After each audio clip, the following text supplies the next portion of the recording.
good afternoon, ladies and gentlemen. Thank you very much for joining the third panel, Integrating the Whole Force. In UK parlance, the whole force covers a mix of regular, reserve, civil service and contractors. I think on the basis of this panel, we might expand that further to think about allies and partners, but also the regular component is not in itself a homogeneous entity, and we need to think about how we integrate the different services. Integration also has a technical meaning as well as a human and organisational one. And so I'm delighted to say that the panel you have before you, and indeed joining us virtually today, will be covering all of those aspects. And it will touch on the three key transformations that Chief of the General Staff spoke about this morning. It will talk about people, data centricity, and the land industrial strategy. So we have three speakers, a stellar panel, if I may put it that way. The first speaker will be General Robert Brown, who's the Executive Vice President of the Association of the US Army. He served in the US military with distinction for 38 years. His most recent appointment was as the Commanding General of US Army Pacific Command, the Army's largest service component command at 106,000 people, which makes it only slightly smaller than the totality of the UK regular armed force. He's a leader of significant change to the US Army. He was developer of the modular brigades and the striker brigade combat teams, and I think importantly for the purpose of this panel talking about the whole force, he led improvements of the Army's education system, including the introduction of the Army University, and he led the Leader Development Doctrine. He was also the author of the Army Human Dimension Strategy and the writer of the Army Warfighting Concept for Multi-Domain Operations. General Bob is going to speak about integrating the whole of the force, the services and allies and partners based on his experience of operations and exercises and picking out some of the challenges and the opportunities. The second speaker will be Major General Simon Hamilton, who's the Director of Support for the British Army, who's got extensive experience in capability and acquisition over 25 years. He's been Head of Equipment and Head of the Vehicle Support Teams and also Commander 101 Logistics Brigade. He's currently championing the UK Land Industrial Strategy, which CGS mentioned this morning. And he's looking to talk about how we fuse defence and industry and help them work together as effectively as possible, a really important component of that whole force. And then in response to that, we have Mr. Alex Cresswell, who's the Chairman and Chief Executive Officer of Thales UK. He joined Thales in 1992, and his achievements with that company have led to him being awarded the Légion d'honneur.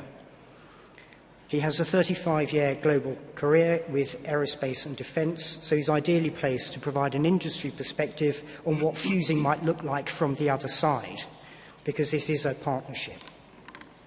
He will draw on his civilian expertise and how we can draw on that civilian expertise too, particularly in the context of digital. But what he will also then do is bring us back round to the points that General Bob makes in his opening areas, which is looking at the technical aspects of that integration and how we allow disparate forces spread over time and space to communicate more effectively. So I think that will set up a conversation for this panel really nicely that gets at what is integration and indeed how do we make the whole force work for us. With that, I'd like to hand you over to General Bob Brown. General, over to you, sir. Well, thanks very much, Paul. Obviously, I wish I was there in person. Absolutely love. The last time I was in that location was doing the Kermit Roosevelt lecture a few years ago and had a wonderful time. But I'm glad I can connect virtually, and thank you for that kind introduction. There's an African proverb that says, if you want to go fast, go alone. If you want to go far, go together. And as we look at how to best integrate allies with varying levels of equipment into a complex concept such as multi-domain operations, it's absolutely key that we don't do it alone, but we go together. Multi-domain operations, or all domain, whichever term you prefer, really looks at a combined and joint force integration at a level never seen before.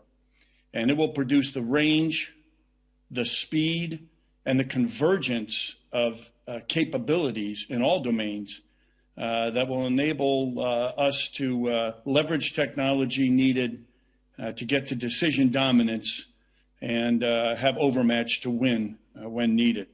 But first, before we can do any of that, it's absolutely key. One of the greatest advantages we have as allies and partners are one of the key advantages in great power competition, particularly over Russia and China. And again, that's why it's so key. We must work to go far, not alone. And of course, the biggest challenge and a key part of this panel integrating the whole force today is interoperability of systems and equipment and the forces. That is our advantage. And I look at there's three aspects of interoperability. Most folks concentrate on the equipment only, and that is certainly a key aspect of interoperability. But when you look at the equipment, there are going to be challenges. That's never going to be perfect. Even when you have the same equipment, oftentimes you have a different version. And I've seen examples of this, the same equipment, but different versions, and you still couldn't leverage that advantage of the equipment. But we've got to work the equipment, and that's very important. I'll cover some ways we are. The second aspect of interoperability is really the systems. Systems like mission command and the policies that are a key part of that interoperability. And this, again, is critical to working, and I'll go over some ways we work that and can improve that, and how do we fix the challenges there. But the absolute key part, the third part of interoperability, is really the people, the relationships and the people in interoperability. Again, the equipment and systems are never going to be perfect, but I found that the people and the relationships that are established in repeated exercising, repeated efforts with each other across the spectrum absolutely solve a majority of the problems and makes up for the other issues in most of the cases quite well. So multi-domain operations is certainly complex. Alliances help. Allies are key. And I remember when I was Deputy Commanding General of NATO and Chief of Staff of the U.S. Army in Europe, NATO was a huge advantage. That alliance, obviously, difficult to get consensus and work through it, but you had the capability to get consensus on systems and common systems and procedures. So a huge advantage. A little more difficult, my experience in the Indo-Pacific region, you did not have a NATO-like structure. We did have U.S. as 5 of our 7 alliances in the world are in the Indo-Pacific, with alliances with Japan, Korea, Philippines, Thailand, and Australia. But you don't have a structure like NATO to get common systems and practices and procedures in place. So you have to work hard at those relationships and building those relationships and work towards where are the distinct advantages that allies bring, that nations have. One example, close ally Japan, as we were starting to work multi-domain operations, Japan had existing land-based ground systems that could kill a ship at sea with an anti-ship missile. We didn't have it, but Japan had it in the inventory in their army. So you look at those type advantages that folks have as you're working together in these systems, and it can be a variety of advantages. You also work hard at the systems aspect, and I'll mention events like Project Convergence that had started last year and will go again this year. The efforts early on, allies participating, working on the speed of convergence required. Systems aren't even determined yet, but they're working on what those systems are, how you can ensure interoperability, et cetera. So together you work those challenges leveraging, again, the distinct advantages of allies and partners as you're working together. Some of the additional contributions when you look at allies and partners, the most obvious is obviously positional advantage. You know, again, in great power competition, tyranny of distance is a challenge, and extensive A2AD systems. So when you look at the advantage in the competition phase, that you can be in the location, have that positional advantage closer to the problem, and much more rapidly deliver options during crisis response that can hopefully de-escalate a situation. And if it doesn't, you're in a better posture to then win if required. We look at the land power network is critical. Land is the domain that's the most survivable. So when you look at that network across the globe is absolutely key. And a majority of militaries, I'll give some figures here in a minute, but the majority of militaries have land component commanders, so it gives a distinct advantage as you look at that positional advantage I was talking about in the most survivable domain. Certainly, equipping and enabling is key also, and we look at interoperability. Again, the better and simpler it can be, the better. It may not be 100%, but what advantages do allies bring within that equipping, even where there are differences? But where there's similarities, there are key advantages. Another example is a key partner in the Indo-Pacific with the U.S. Indonesia had U.S. Apache helicopters.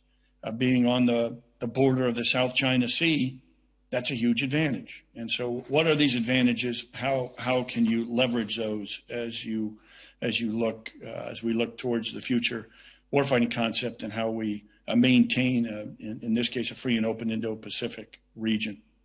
Security cooperation activities as a part of that interoperability are key. And again, this is where majority of them are people-oriented that make a huge difference. So if you look again, that the ability, of course, in challenges, those that would do us harm also are looking to develop relationships. But we can create multiple dilemmas for our adversary who's looking to gain many of the same partners, but allies working together offer distinct advantages of professionalism, values, range of security cooperation activities, and things that we can produce that are unmatched. They'll create those multiple dilemmas for adversaries. One example is key leader engagements. Obviously, consistently involved, leadership at all echelons, all levels, involved in key leader engagements. And we look, last year, our Chief of Staff of the Army did over 100 engagements with international counterparts, and then looked down at other echelons, such as Army Service Component Commands, and persistent engagement in a region, and not focusing on your problems, but collectively on these interoperability issues and how you tackle them and how we get at solving these key issues. Another one is education and training.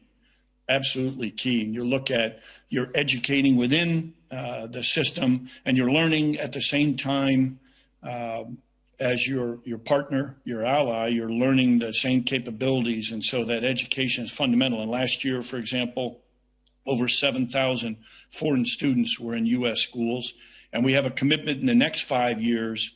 There's a Department of Defense guidance for us to increase that capacity 50%, to increase in schools and that ability, because it's so valuable, such a key thing. Again, interoperability issue, but people issue to solve it. Another one involving equipment, in this case, is security assistance through foreign military sales and programs that enable like equipment, obviously, as I just mentioned, with allies and partners in different portions. And so that's absolutely key, particularly with some of the legacy platforms that you maintain that connectivity. But as we move forward, where you can have that similarity is huge. It will never solve it, because nations will have their own equipment as well. It's the ability to get that really at the speed required, communicating and sharing that data, that's critical. And another people area of interoperability is advise and assist. And we've had special forces that have done that well for a long time and set a great example that led to the U.S. creating Security Force Assistance Brigades, SFABs, regionally aligned, that provide conventional advise and consent and assist capabilities to allies and partners, and at levels such as battalion and brigade size. So it's not just the largest formations, but battalion and brigade size as well. And then even below that, a key aspect of interoperability with people. And finally, in the people interoperability area, we have, and again, this gets at with the whole panel, hold of force, our National Guard, key part as we look at our total Army. Our National Guard has a state partnership program in 84 nations around the globe. And this is a key program, an example I would use in this to get at those relationships, helping with interoperability in these key areas. These are long-term, enduring relationships. I had a general officer in the Oregon National Guard focused on the Pacific. 20 years he had been partnered, the state of Oregon was partnered with Vietnam. And 20 years from the time he was a junior officer, he was working with Vietnam, and now as a general officer, his counterparts in Vietnam, they'd come up together for 20 years and had these relationships. That's absolutely key. Talk about what's key for interoperability. That's another example, again, in the people area for interoperability. Then there, of course, are exercises, war games, simulations, and I go back again to events like Project Convergence, where early in the process, allies and partners involved. So as you're discovery learning, what works and what doesn't, and new concepts and leading to doctrine, you have key allies and partners participating. So as we look at the future warfighting concept that's rapidly moving to doctrine, you know, when we looked at our past concept of air-land battle, took 14 years from concept to doctrine. That worked very well for many, many years, great success. Unfortunately, we don't have 14 years now. We have problems right in front of us. And so we're seeing incredible speed in the concept to doctrine. And in fact, in the Indo-Pacific, when we were working multi-domain operations, within 18 months of beginning the efforts with allies and partners in all the areas I just talked, we developed a brand new formation, the multi-domain task force, in 18 months from concept to doctrine and a formation with things like the I2Qs, Intel, Information, Cyber, Electronic Warfare, and Space Battalion at a level never before seen. And so that's a type of rapid concept, and multi-domain is the key to success in the future. Again, that combined joint force integration that will allow the range, speed, and convergence needed and decision dominance to get to overmatch. But if not done right, it will not. You must be done together with allies and partners, and not alone. That's for sure. And if done right, it will deter, and we'll never have to fight if we do it right. But as I mentioned earlier, it's absolutely key. Interoperability is difficult. It's a challenge. But if you work the three key areas and leverage that advantage of allies and partners, it's going to work, and it's going to ensure we go together and we have the sustained peace and prosperity for all that we desire. So I look forward to further discussion and your questions. Thanks very much. Thank you very much, General Bob. An interesting dichotomy of your opening comment about the need for speed, but also the importance of allies and partners, which of course then may slow us down. But maybe we can come to that in questions, as well as one of the comments from Andrew Frost about whether we've got the balance right between our investment in the equipment and in the people themselves. But Simon, can I pass over to you now? Thank you.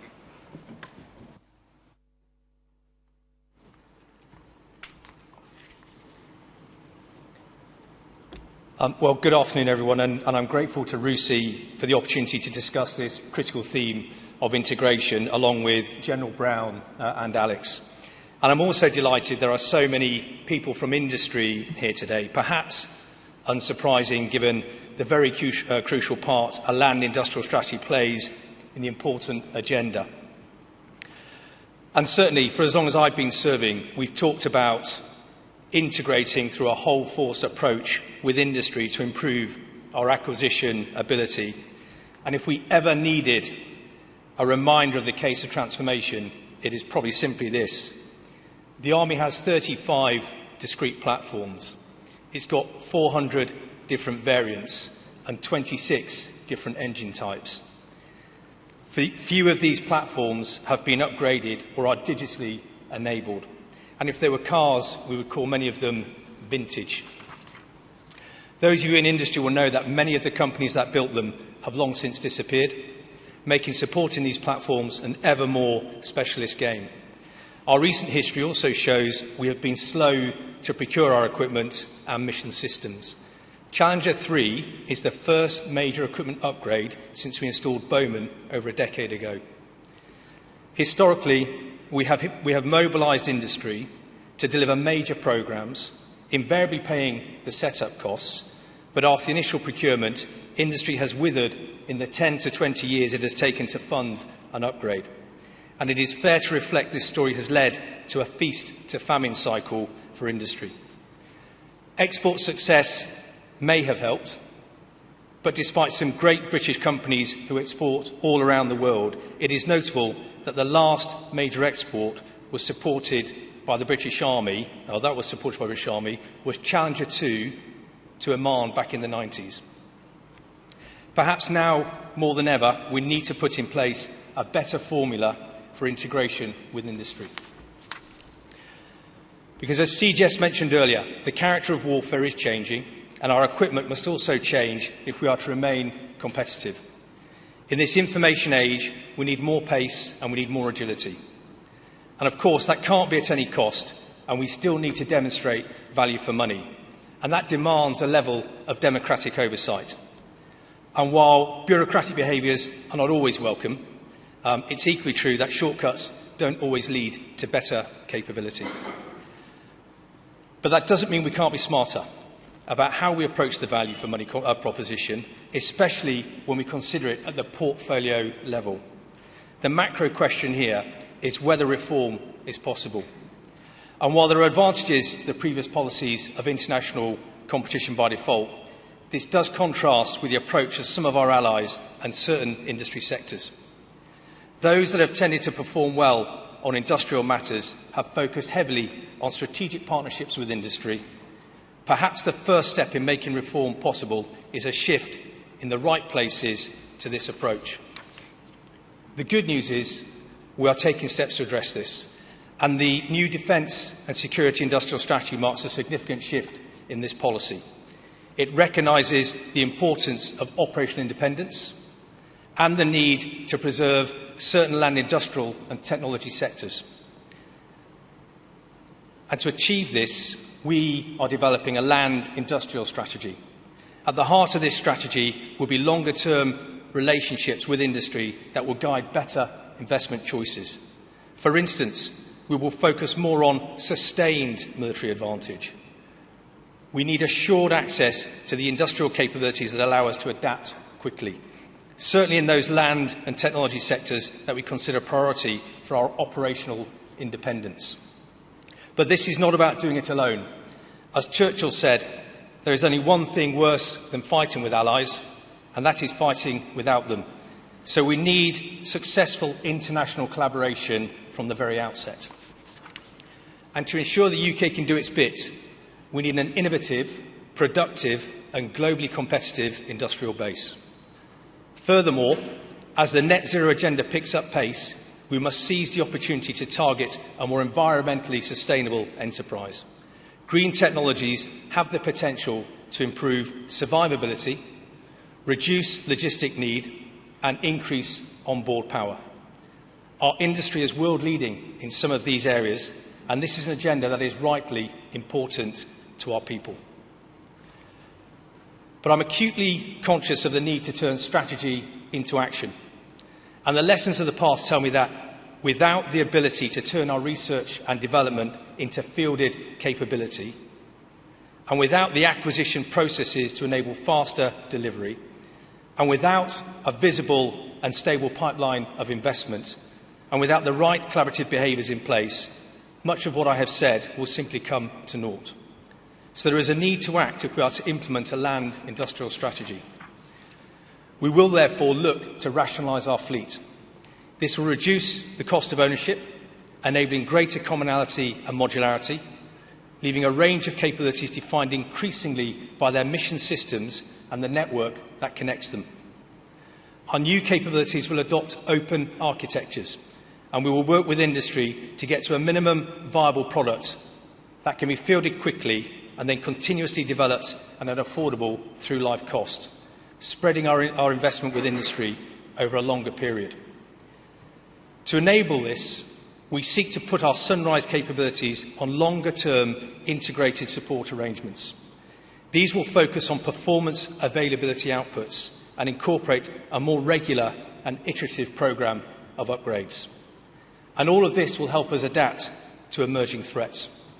But to truly transform into the future soldier, we will need to create a strategic partnership with industry to co-develop the next generation of combat systems.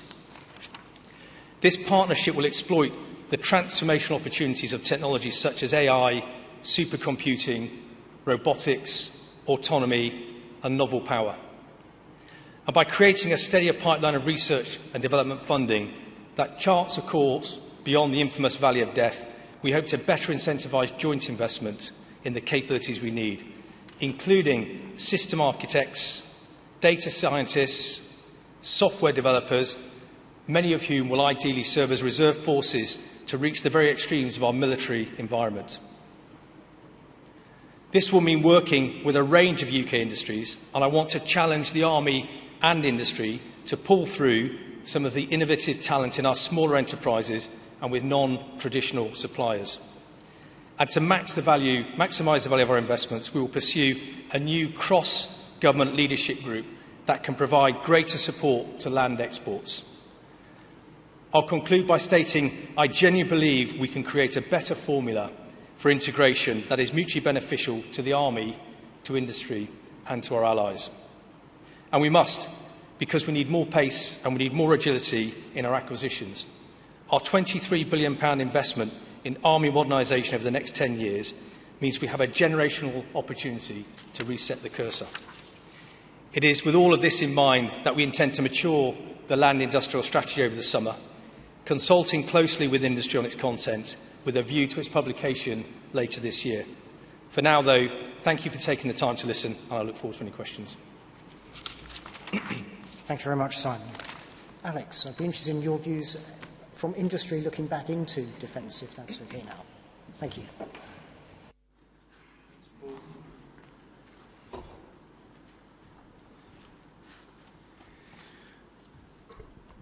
Good afternoon. First of all, integration across a brownfield site is not a new problem. When you buy a phone, you don't question how you'll connect it and how it'll interact with other phones or another phone on another network, nor wonder if you'll need to rewire your house, nor whether it will recognise your face or your fingerprints. When you use a contactless payment on your phone, you don't worry about the contract the shop has with their contactless hardware company. You expect it to work. You expect it to be secure. When you log in to your bank using the internet, the transaction's very secure and you don't worry, or at least you don't worry anymore, whether your money's gone astray. When you travelled here on the underground, generally you're no longer worried that your journey will be disrupted by works. All upgrade work is carried out in a complex legacy environment. In the case of the London Underground, the legacy infrastructure goes back 150 years. It would be much easier to do if there weren't an infrastructure there already. Yet when a company re-signals an underground line or upgrades an air traffic management system, service continues. It's apparently seamless to the user. So what, in essence, is the difference between the challenge of engineering a whole system for military information advantage, seamlessly connecting sensors, decision support systems and communications to be able to better exploit available data, and these examples? Well, even for a military brownfield, the architecture and the way in which systems decide how nodes or sensors or other edge devices interact, how objects connect, how information is collected, processed and kept secure across an array of processes and applications, all have civilian analogues. Even if ultimately the ruthless military measure of effectiveness is by how much can an OODA loop be sped up. So today I'm just going to talk about 2 points. What can we learn for whole force integration about digital transformations in civilian economy? And that your digital signature is the start point from which many other things can flow to develop a connected yet secure and trusted environment for land information advantage, all in the 8 minutes I have left. Both these are big issues for Simon's land industrial strategy, and we'll have to tackle them. So what can we learn from the civilian economy? Well, using digital technology for information advantage is not principally about the technology itself. Neither is it about the ability of the soldier to use digital applications. In fact, most soldiers have grown up digital natives. So, to be able to have each sensor learn from what any sensor has ever seen, or be able to update ELINT or SIGINT libraries over the air with new threats, or build automatically local situational awareness, is not in principle any more challenging technically than the examples I've given. Yet in seeking to be able to procure, to use, and to trust that systems are secure, there are many obstacles, even if they're not primarily technical. For example, military systems are procured and developed using a cadmium cycle, which somehow reflects a classic engineering V-cycle. Concept and assessment work is done until sufficient requirement uncertainty is removed to be able to develop, manufacture, and if it meets the originally stated requirement, accept into service and put to use. Now, there are 2 significant drawbacks of this cycle. It's linear and it's transactional. You don't start the next phase until the exit criteria from the last phase are met.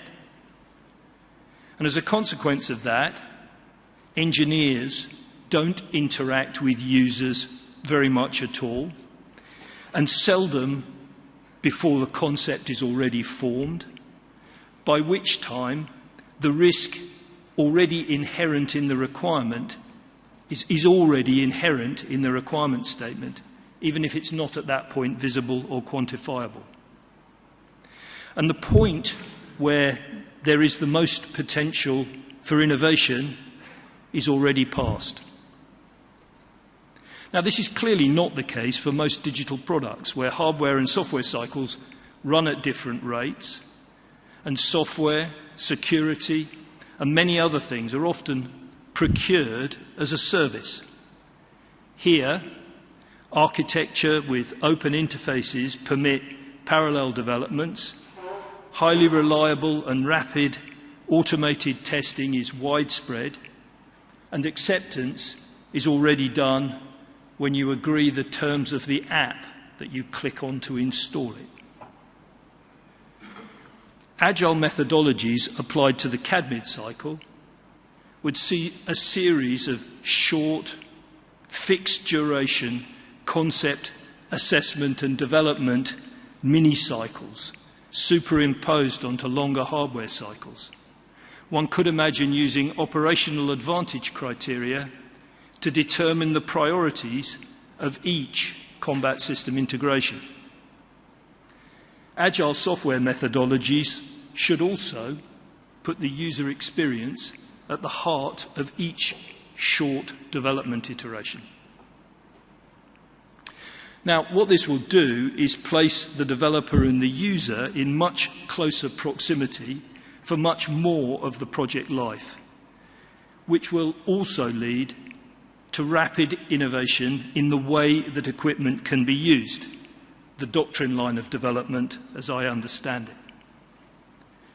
And ultimately, the criteria to decide the functional priority in each short software development sprint becomes the impact on operational effectiveness or measurable improvement in the speed of the OODA loop.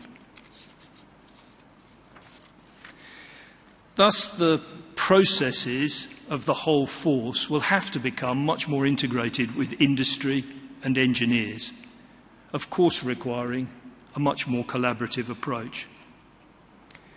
The process will have at its heart the notion of building things better, which is rather the opposite of what we do now, which is trying to build better things. It'll be very hard to do because at the beginning you won't know what you will have at the end, only that it will have been improved many more times along the way. So in the context of the exam question for today, it's not better sensors that will improve tempo, but the ability to use artificial intelligence and data processing to speed up tasks like detection and identification. Concept assessment and development mini-cycles will also open up a whole new world of whole force integration. Also, we must consider the use of digital twins to a point where the environments for requirements capture, engineering, test and acceptance, training, mission rehearsal, operations and doctrine development converge. Then, operational feedback to software functionality or doctrine development can be incorporated as soon as the next planned software release. The second idea, in my remaining 2 minutes, is that digital signature is the start point from which many other things can flow to develop a connected yet secure and trusted environment for land information advantage. However, the more connected and open architectures become, the tougher it is to be sure that they're not vulnerable to attack.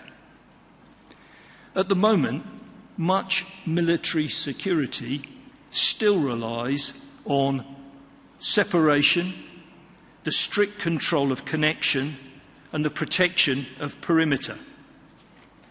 It's a bit like strengthening castle walls and changing all the locks to keep people out, but then letting some of them in through the back door to restock the larder or fix the electrics, but not being sure you can trust them. The civilian world overcomes this by taking a much more data-centric view, rendering that data indecipherable at rest or on the move, except to those trusted to use it. Thus, identity verification becomes an essential prerequisite. And if I return to one of the examples I used in my introduction, my bank wants to be confident it's me in front of the computer before it will release to my device a key. And that key allows a one-time pad or unbreakable code to be established before I can conduct any transactions, and then remove all trace of the session and any account or security details as I log out, or perhaps rather more frequently and irritatingly after about 10 seconds of inactivity. So, the ability to provide reliable and secure digital identity is a key to securing the connection of people and objects. Luckily, each person carries around with them a number of unique identifiers: fingerprints, irises, DNA, even your voice.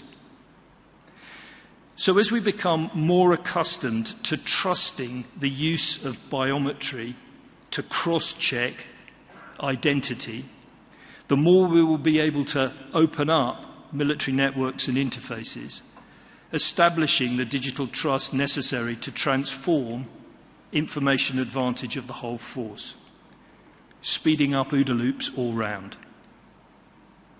So in summary, the obstacles to the digital transformation of the whole force are not technical, and get identity right, and then security and trust will follow.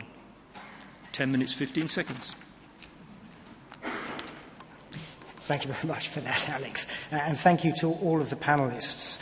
You've highlighted some quite interesting tensions from my perspective, one of which is the point that General Bob raised, speed versus sustainability. Perhaps a tension between working more closely with allies and partners and then the focus on sovereign industry and industrial capability. A focus on rationalising versus a desire to experiment. And at the heart of all of this seems to be questions of trust.